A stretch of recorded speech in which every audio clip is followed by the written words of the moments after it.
بسم اللہ الرحمن الرحیم۔ اعوذ باللہ من الشیطان الرجیم، بسم اللہ الرحمن الرحیم۔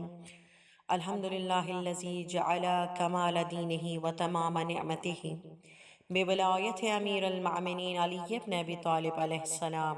اللہم صل علی محمد وآل محمد وعجل فرجہم۔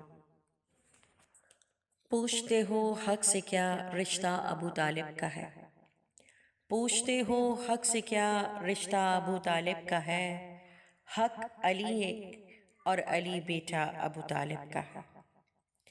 ایک بھتیجا ایک بیٹا ایک بہو دو نور عین۔ ایک بھتیجا ایک بیٹا ایک بہو دو نور عین، چادر تطہیر میں کنبہ ابو طالب کا ہے۔ اس لیے سجدے سے سر کو نہ اٹھا پائے رسول، اس لیے سجدے سے سر کو نہ اٹھا پائے رسول، جانتے ہیں پشت پہ پوتا ابو طالب کا ہے۔ فاطمہ بنت اسد حیدر کی ماں تجھ کو سلام، فاطمہ بنت اسد حیدر کی ماں تجھ کو سلام، تو نے ثابت کر دیا کعبہ ابو طالب کا ہے۔ پوچھتے ہو حق سے کیا رشتہ ابو طالب کا ہے؟ حق علی ہے اور علی بیٹا ابو طالب کا ہے۔ تمام حمد و ثنا، تمام تر ستائش اس ذات وجود صمدی کے لیے جس کے وجود کا فیض کائنات کے ذرے ذرے میں جاری و ساری ہے۔ وہ خالق کائنات قرآن کریم میں ارشاد فرماتا ہے، حل جزاء الاحسان الا الاحسان، کیا نیکی کا بدلہ احسان کے سوا بھی کچھ ہو سکتا ہے؟ یہ سوال نہیں ہے، یہ لمحہ فکریہ ہے۔ اللہ سبحانہ و تعالیٰ سوچنے پہ مجبور کر رہا ہے۔ دیکھیں، کائنات میں دو ہستیاں ہیں جنہیں محسنان اسلام کہا جاتا ہے۔ ایک جناب خدیجہ کی ہستی ہے اور ایک جناب ابو طالب کی، جو محسنان اسلام ہیں کہ ان کے پاس جو کچھ تھا انہوں نے اسلام پر قربان کر دیا۔ یعنی اسلام سید البطا حضرت ابو طالب علیہ السلام کہ جن کی خدمات تاریخ کی صفحات پر آج بھی ایک منارہ نور کے مانند ہے۔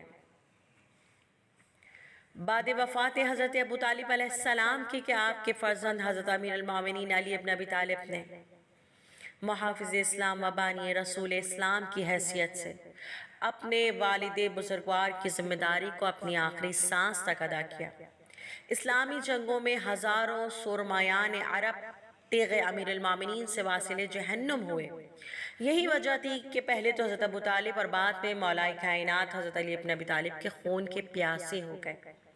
اور عرب کا کینہ تو تاریخ میں اپنی آپ مثال ہے۔ یہی دشمنی کا سلسلہ بعد وفات حضرت ختمی مرتبت بڑھنے لگا اور آخر میں میدان کربلا میں امام حسین کے سامنے ایک قاتلانہ تحریک کے ساتھ نمودار ہوا۔ امیر شام کے دور میں ہی حضرت علی بن ابی طالب کی ذات بابرکات کے لیے منبروں سے سب و شتم کا آغاز ہوا، اور جب کہ یہ کینہ اپنے شباب پر پہنچ گیا اور میدان کربلا میں امام حسین نے لشکر یزید سے فرمایا، کیا میں حلال کو میں نے حرام کیا یا حرام کو حلال کیا، یہ شریعت میں تبدیلی کی ہے جو تم میرے قتل کے در پہ ہو؟ تو اس سوال کے جواب میں لشکر یزید نے کہا، یہ آپ کے باپ کا بدلہ آپ سے لے رہے ہیں۔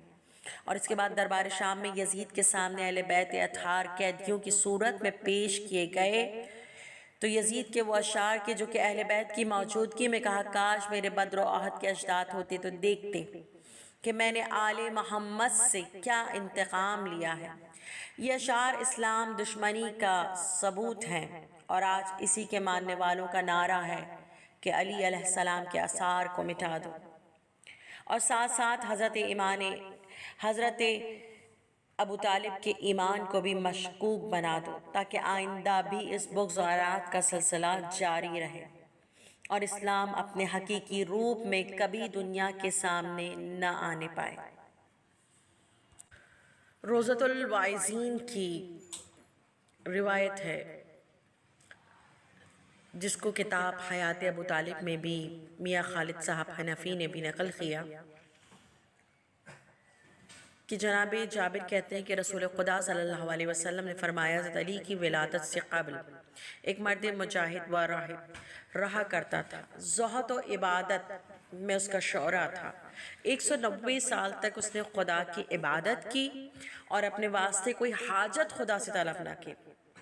ایک روز اس نے خدا سے دعا کی کہ اپنے دوستوں میں ایک دوست کو مجھے دکھا دے۔ پس اللہ تعالیٰ نے حضرت ابو طالب کو اس کے پاس بھیج دیا۔ جب اس مرد نے حضرت ابو طالب کو دیکھا اور آپ کے انوار جلالت جبی سے مشاہدہ کیے تو اٹھا، سر کو چوما اور سامنے بٹھایا۔ پھر اس نے جناب ابو طالب سے حسب و نسب دریافت کیا، اور جب اس مرد کو حسب و نسب معلوم ہو گیا پھر کھڑا ہوا، بار دیگر سر کو چوما اور حمد خدا کرنے لگا کہ اللہ نے مجھے دنیا سے نہ اٹھایا جب تک اپنے ایک دوست کو مجھے نہ دکھا دیا۔ اللہ اکبر۔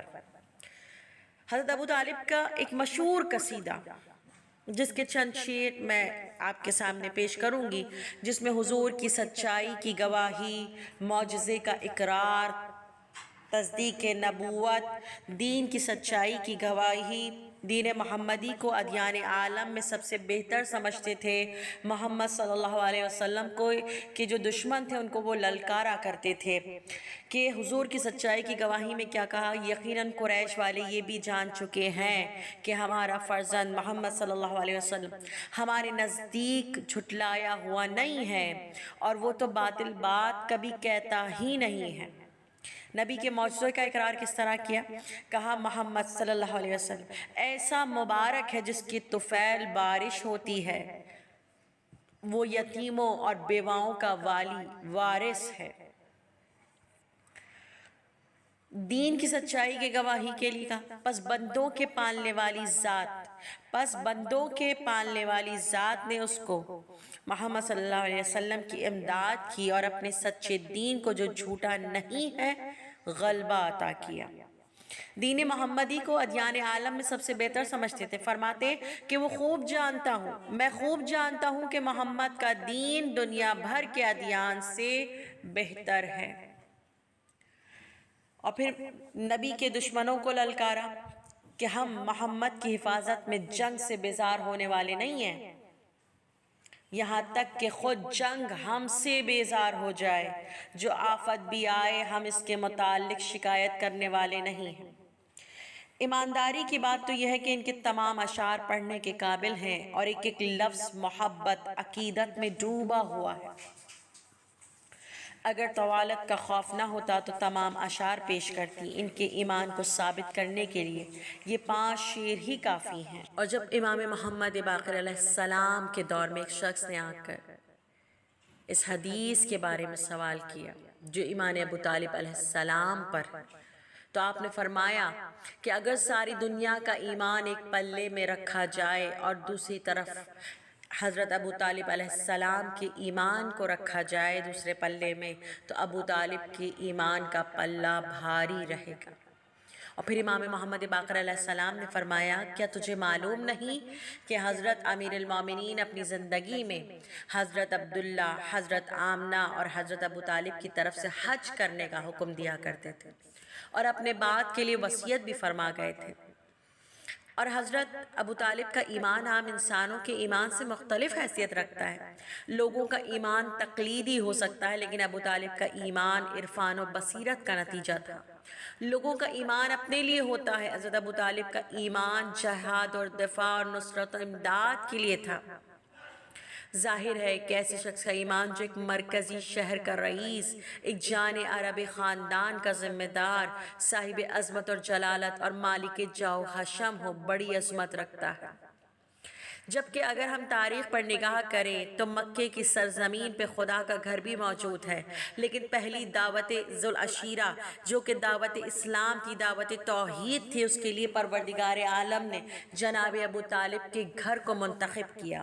اور جب ابو لہب رسول خدا کو بولنے نہیں دے رہا تھا۔ اس موقع پر جناب ابو طالب اٹھے اور کس طرح سے اٹھے۔ اگر میں یہاں پر ابو لہب اور جناب ابو طالب کا تعارف کراؤں تو یہ کہنا بے جا نہ ہوگا کہ ایک طرف سے بت پرست اٹھا، دوسری طرف سے محمد کا سرپرست اٹھا۔ یہاں سے بت پرست اٹھا، یہاں سے محمد کا سرپرست اٹھا، یہاں سے مجسمہ شرارت اٹھا، یہاں سے پیکر شرافت اٹھا، یہاں سے کعبے کا چور اٹھا، یہاں سے وارث ابراہیم کعبے کا محافظ اٹھا، یہاں سے کذاب اٹھا، یہاں سے 14 صادقین کا باپ اٹھا۔ حیدر ہو کہ حسنین کے سجاد خدا ہوں، حیدر ہو کہ حسنین کے سجاد خدا ہوں، باقر ہو کہ جعفر ہو کہ موسیٰ کے رضا ہوں، جواد تقی ہوں یا نقی مست دعا ہوں، جواد تقی ہوں یا نقی مست دعا ہوں، یا سرکار حسن عسکری انجم بکبا ہوں، یا مہدی آخر کے حجابوں میں چھپا ہو، ہر جز اسی پیکر غالب سے ملے گا، ہر جز اسی پیکر غالب سے ملے گا، ہر فرد کا شجرہ ابو طالب سے ملے گا۔ اور تاریخ گواہ ہے کہ جناب ابو طالب کی اولاد نے اسلام کی بقا کے لیے اپنا سب کچھ قربان کر دیا، کہ زمین کربلا میں ایک دن میں 72 لاشیں اٹھے۔